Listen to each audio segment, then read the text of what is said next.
नमस्कार। आशा पारेख एक भारतीय अभिनेत्री, फिल्म निर्देशक और निर्माता हैं जिन्होंने हिंदी फिल्मों में काम किया है। हिंदी सिनेमा की बेहतरीन अभिनेत्रियों में से एक आशा पारेख ने अपने 4 दशक से अधिक लंबे करियर में 85 से अधिक फिल्मों में काम किया है। आशा पारेख का जन्म 2 अक्टूबर 1942 को गुजरात में हुआ था। उनकी माँ सुधा उर्फ सलमा पारेख एक बोहरी मुस्लिम थी और उनके पिता बच्चू भाई पारेख हिंदू गुजराती थे। आशा की मां ने उन्हें कम उम्र में भारतीय शास्त्रीय नृत्य कक्षाओं में दाखिला दिलाया और उन्होंने पंडित बंसीलाल भारती सहित कई शिक्षकों से सीखा। आशा पारेख ने अपने करियर की शुरुआत बाल कलाकार के रूप में बेबी आशा पारेख के नाम से की थी। प्रसिद्ध फिल्म निर्देशक बिमल रॉय ने एक स्टेज फंक्शन में उनका डांस देखा और 10 साल की उम्र में उन्हें माँ 1952 में कास्ट किया और फिर उन्हें बाप बेटी 1954 में दोहराया। बाद की फिल्म की विफलता ने उन्हें निराश किया और भले ही उन्होंने कुछ और बाल फिल्मी भूमिकाएं की, लेकिन उन्होंने अपनी स्कूली शिक्षा फिर से शुरू करने के लिए छोड़ दिया। जब वो 16 वर्ष की थी तो उसने फिर से अभिनय करने का फैसला किया और एक नायिका के रूप में अपनी शुरुआत करने का फैसला किया, लेकिन उसे विजय भट्ट की गूंज उठी शहनाई 1959 से अभिनेत्री अमिता के पक्ष में अस्वीकार कर दिया गया, क्योंकि फिल्म निर्माता ने दावा किया कि वह स्टार सामग्री नहीं थी। ठीक 8 दिन बाद फिल्म निर्माता सुबोध मुखर्जी और लेखक निर्देशक नासिर हुसैन ने उन्हें शम्मी कपूर के साथ दिल दे के देखो 1959 में नायिका के रूप में कास्ट किया, जिसने उन्हें एक बहुत बड़ा स्टार बना दिया। कई महत्वपूर्ण निर्देशकों ने आशा पारेख को बार बार अपनी कई फिल्मों में कास्ट किया, जिनमें विजय आनंद और मोहन सहगल शामिल हैं।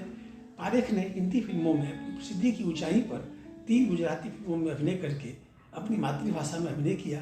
पहली अखंड सौभाग्यवती 1963 जो एक बड़ी हिट बन गई। उन्होंने कुछ पंजाबी फिल्मों में भी अभिनय किया, जैसे कि धर्मेंद्र के साथ कंकन डी ओहले 1971 और दारा सिंह के साथ लंबा दर्दानी 1976। साथ ही हिट कन्नड़ फिल्म सर्ववेदा सरदार 1989।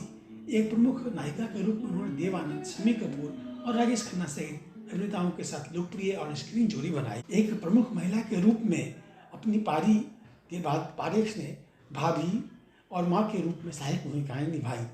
एक उल्लेखनीय फिल्म जिसमें उन्होंने ऐसा किरदार निभाया वह है कालिया 1981, जो एकमात्र फिल्म है जिसमें उन्होंने अमिताभ बच्चन के साथ स्क्रीन स्पेस साझा किया है। आशा पारेख 1994 से 2000 तक सिने आर्टिस्ट एसोसिएशन की अध्यक्ष रहीं। पारेख भारतीय केंद्रीय फिल्म प्रमाणन बोर्ड सेंसर बोर्ड की पहली महिला अध्यक्ष थी। उन्होंने 1998 से 2000 तक पद संभाला। बाद में वह Cine and Television Artist Association CINTAA की कोषाध्यक्ष बनी और बाद में उन्हें इसके अधिकारियों में से एक के रूप में चुना गया। 2008 में वह भारतीय मनोरंजन चैनल 9X पर रियलिटी शो त्योहार धमाका में जज थी।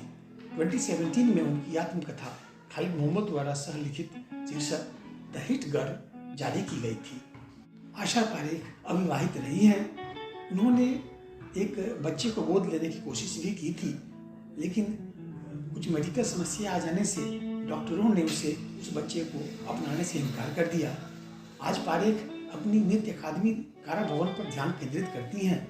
उनके नाम पर सांता क्रूज मुंबई में एक अस्पताल है जिसे BCJ अस्पताल और आशा पारेख रिसर्च सेंटर कहा जाता है। आशा पारेख को 2 फिल्म फेयर पुरस्कारों से कई पुरस्कार मिले हैं। 1992 में उन्हें सिनेमा के क्षेत्र में उनके योगदान के लिए भारत सरकार द्वारा पद्मश्री से सम्मानित किया गया और 2020 में दादा साहब फाल्के पुरस्कार से सम्मानित किया गया। Thank you.